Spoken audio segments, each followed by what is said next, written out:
Welcome back, everyone. Tonight it's about Labor Day and the recognition of Nigerian workers' contribution to nations building.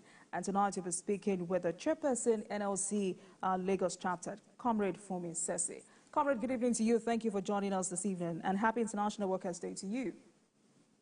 Thank you. Good evening. And I use this opportunity to congratulate all the workers in Nigeria and globally. And I say happy Workers' Day to all of us. Right.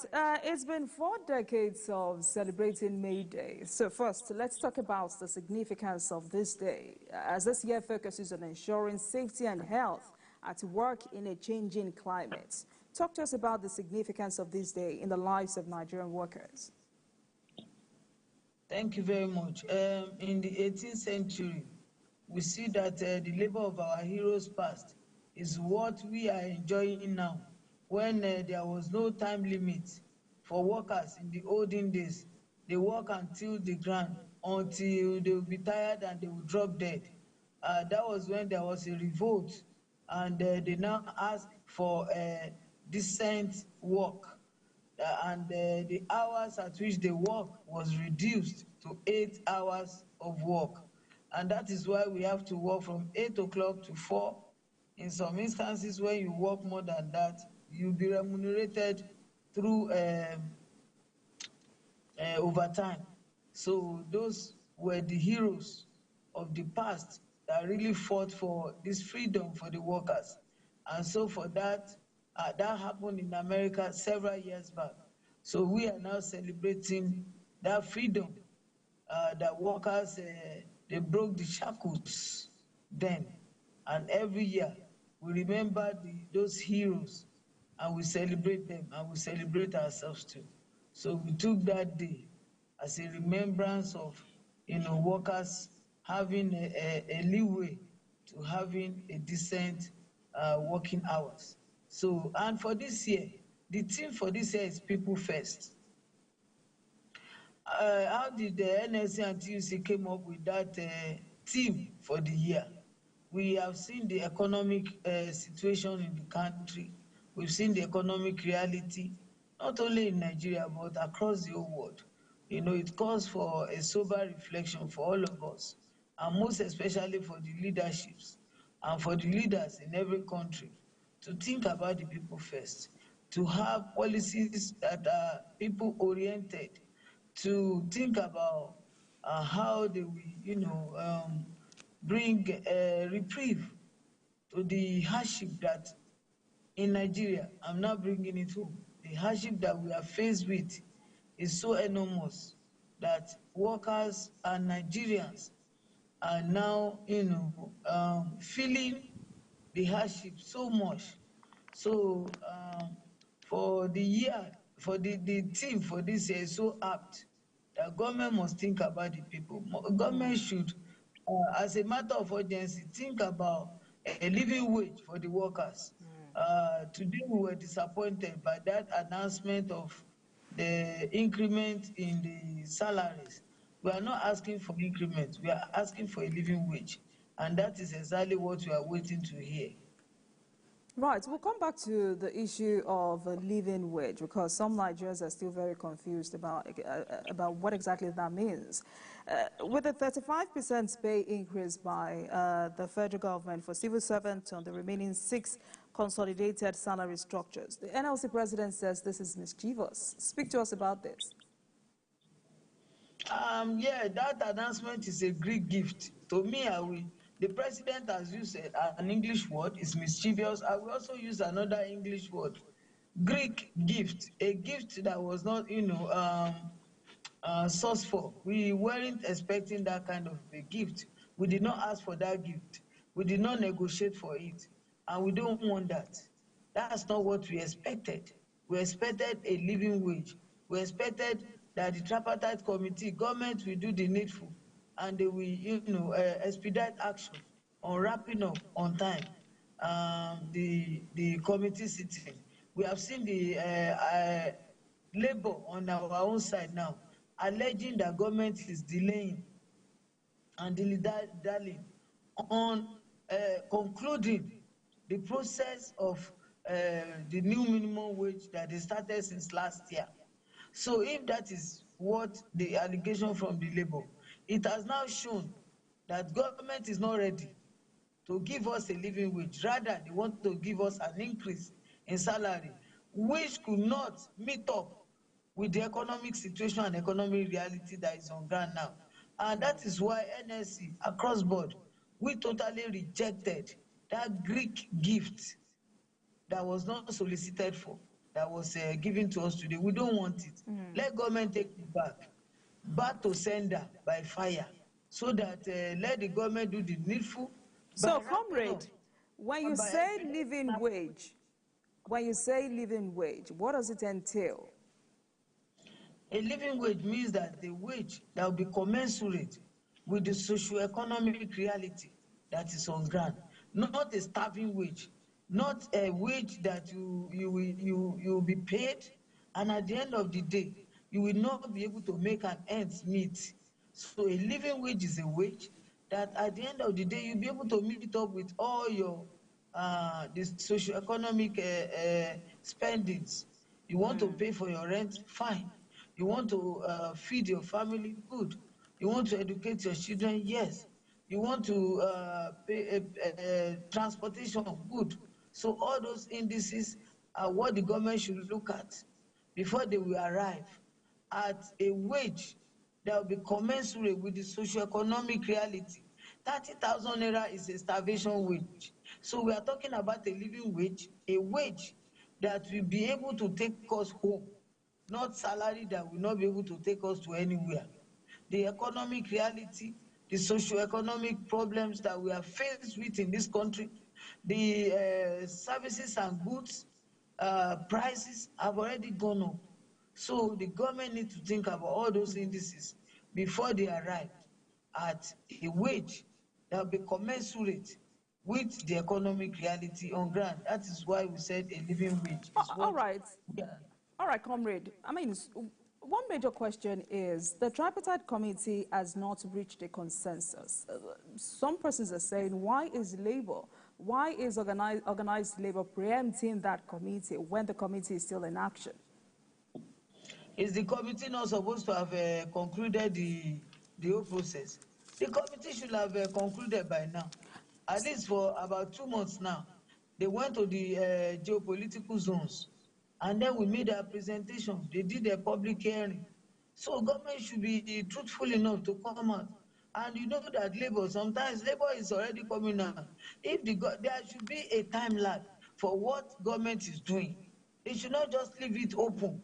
We don't even know when they are going to conclude, whether it's in the next 6 months or in the next 1 year. So if labor does not continue to agitate and to come out to tell us, you know, we too that we are outside, those who are representing us, they need to be giving us a feedback. And the feedback we are getting is not encouraging, because government is foot dragging on concluding on time the minimum wage. So this Greek gift that government has come out to come and give us, we don't want it. Let them conclude the process that they have commenced on the new minimum wage. That is our agitation. That is what we are waiting for. All right, but it's also very interesting that the TUC and NLC are agitating for different rates that have now led to a harmonized figure of 615,000 naira. The TUC had proposed 417,000 naira, while the NLC proposed 794,000 naira. Comrade, is this achievable? Well, different people with different ideologies. So it's a different labor center. But I believe that NSC and TUC, we should have, come together and, conclude with one voice. But even at that, I don't want to sit here and be talking as if I know their mind or I read their mind. But what NSC has brought out is what is realistic about the current economic downturn in this country. In some years back, the bag of rice, we know how much we purchase it. But today, we know how much we buy bag of rice. Even if you want to recharge your phone, you know how much that they are now deducting on per minute as you make your call. Even data cost has gone up. Even electricity bill, electricity cost has also increased. Everything about the goods and services has increased. Those are the indices. Even to pay your rent, they have already, increased like 400%, in some instances 500%. Transportation has increased. Even the food that we buy in the market has also increased. But most of the workers in TUC sector, mostly they are in the private sector. And those in the private sector, I believe that their salary, their employers are paying them better. That is why they don't really need a higher minimum wage. But we in NSC mostly are in the public sector, and our own salary is very, very poor.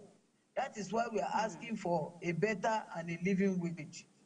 That is what I can say about that for Right, now. but comrade, for us to have a clearer understanding of what of the agitation for the 615,000 naira, I want you to help us break this down. According to NLC's calculation, how much will go to housing? How much is taxed for electricity? How much will go to utility? I mean, help us break this down for people to really understand. Okay, so let me just do a rough estimate or rough estimation now. Okay, let's say that we have a father, we have a mother, and 4 children.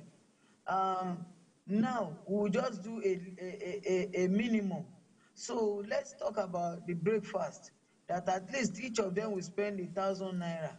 That lunch, each of them will manage 1,000 naira to feed, because 1,000 naira now does not have value, could not even give you a meal that you will be satisfied that this is a decent meal. So let us also talk about dinner. So when we talk about that 1,000 naira per person, that is 6,000 naira in the morning for breakfast, 6,000 naira for lunch, and 6,000 naira for dinner. Times 3, that is 18,000. And every day you will eat, whether it is a Friday, Saturday, or Sunday. So if you multiply the 18,000 by 30 days, that will give you 540 something. I cannot really pick it now, but I know that with the calculator in my brain, it should be about 540 or 520 something thousand. That is for feeding every month now, with the economic situation of this country. That is the feeding. Let's talk about the rent. In Lagos State now, for example, where we live, Lagos is a city. If you want to rent something like 3-bedroom flat around the Ikeja axis, be sure that you are going to part with nothing less than 2.5 million naira, 3 million naira. So if you have to divide that by 12 months, that should be about how many thousands in a month?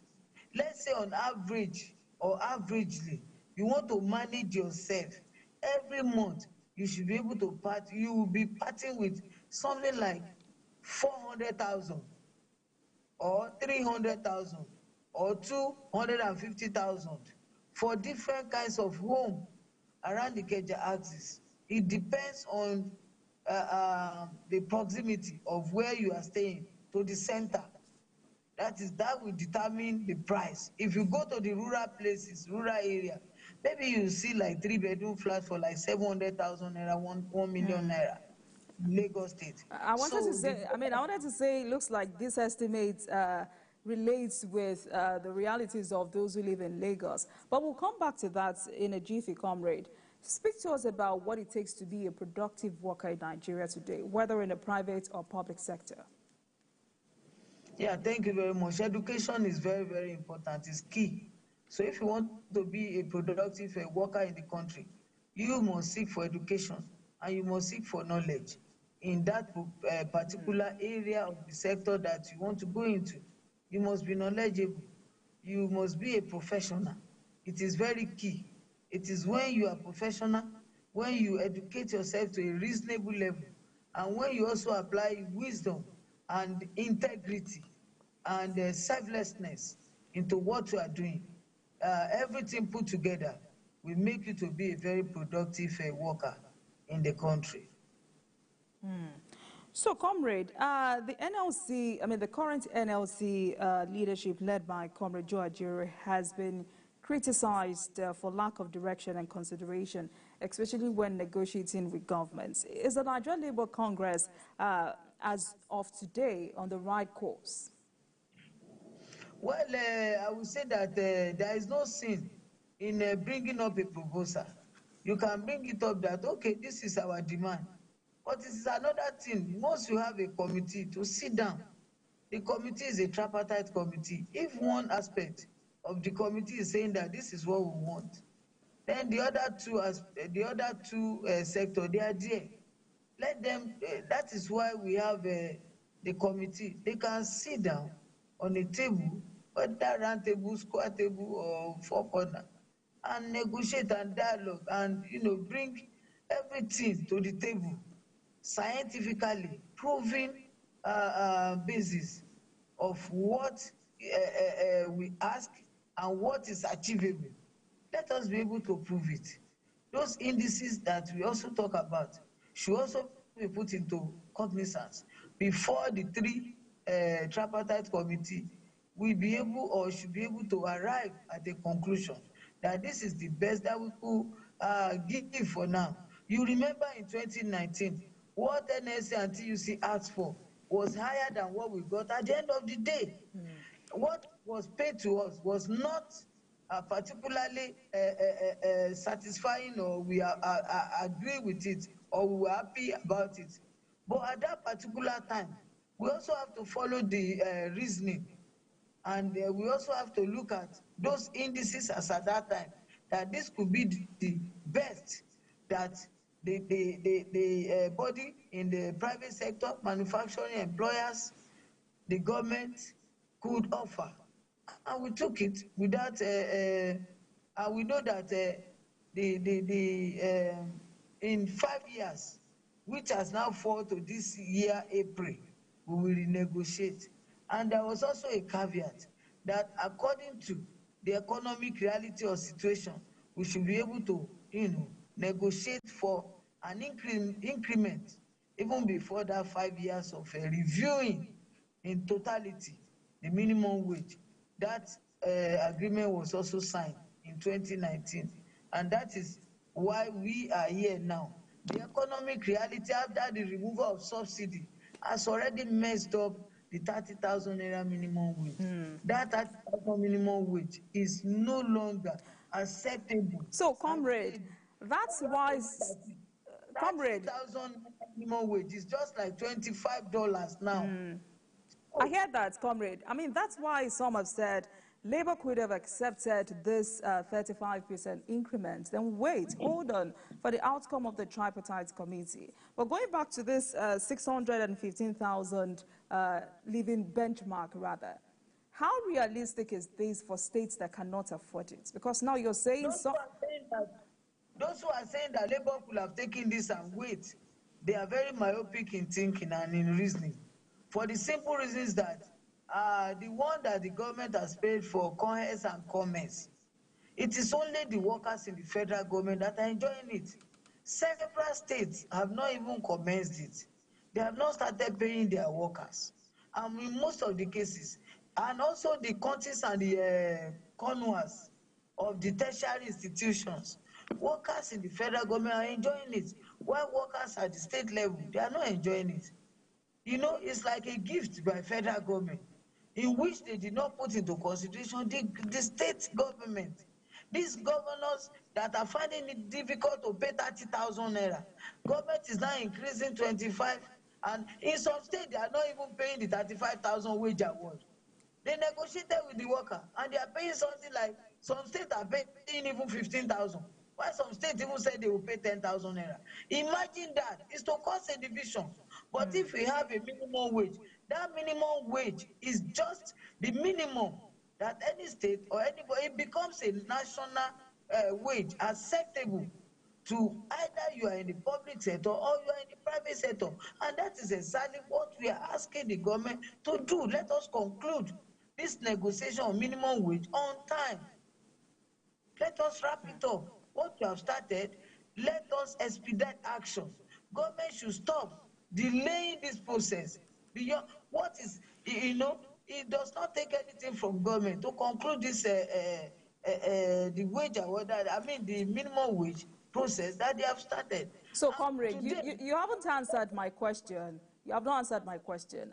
I was asking you, what happens to states that cannot afford this? Is this benchmark only for rich states like Lagos and, Port Harcourt and some others? What happens to states that cannot afford it? Did you put them into consideration? The minimum wage or the wage award, or which one are you talking about in particular now? The living wage, 615,000 benchmark. My sister, I'm only telling you that that's just the benchmark that Labour is presenting. So you're open for negotiations? Exactly. They are already in negotiation. So at the end of the day, they will come out with something which might even be lesser than the 615,000. So when you say lesser, how much is that? I'm not a member of that tripartite committee, but NSC will also be open to negotiation with the other, people there. So, and they will also let them also place their card on the table for NSC to see what is workable or what is reasonable at this time. And also, they should also put into consideration the current economic situation and economic reality. So if they are saying that this is the amount we are going to pay, NSC will also have to also look at it. That is this realistic? With this one, we'll be able to take care of the needs of the workers or Nigerians. Will it be able to take care of the cost of the services and the goods that we'll be procuring now? So that is the situation now.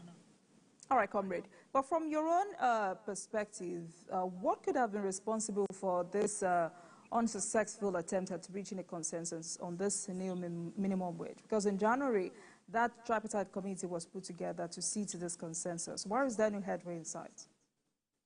Well, I believe that the successive government in this country, they have already run this country aground, almost running the country into a state of comatose. And I believe that this government that has taken over, the current president said, yes, he knows that this position that is taken up now is not an enviable position. He knows that there are challenges, but that is ready to surmount all those challenges. So there are some things that will be behind the scene that he cannot come out to come and tell the whole world. But we too, where there is no plaster in our eyes, we can see, we can hear, we can feel that the successive government, they did not make us proud to be a Nigerian. So this government now that is there, they are trying to ensure that all the lapses and all the, the economic issues and problems that the past government has put us into, it is this government that is now trying so hard and so difficult to bring about a good governance to Nigerians. So on that note, as they are trying, things are very, very difficult for them. All the monies of this country are in the pocket of few Nigerians. So, and that is why we want to encourage this government to go after. And EFCC, don't relent in all your efforts. Don't relent. All those Nigerians, all those saboteurs that have the resources and the money of this country in their hand, in trillions, in billions of dollars and of naira, please collect them back, because it's our commonwealth. All right. All right. So quickly before I let you go.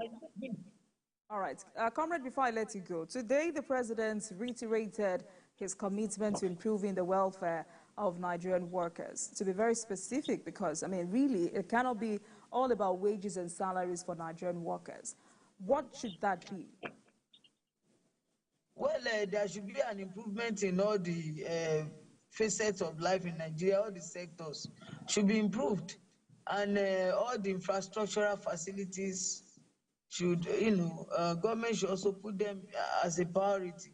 So spending for frivolities should reduce, corruption should reduce, and there should be seriousness in the governance, bearing in mind the provision of welfare for Nigerians and for the citizens. All right. It is only when the citizens are happy, that is when the country can also be healthy and happy and rejoice.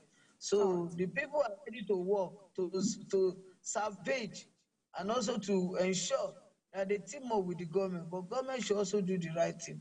Right now, there is so much of hardship in this country. and people are crying. There is so much of hunger.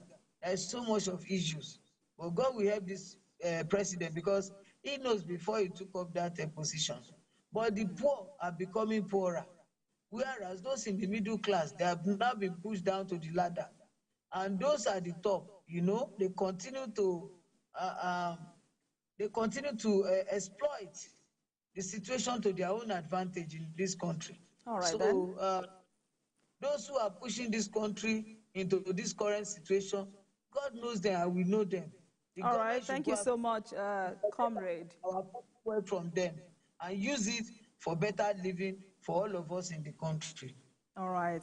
Comrade Fumi Sesi there, Chairperson, NLC Lagos State Chapter. Thank you so much for joining us this evening. Thank you for your time. Thank you so much. Thank you. Thank you. And thank you very much for watching. That marks the end of today's episode of Politics Tonight. But you can watch the repeat broadcast of this episode at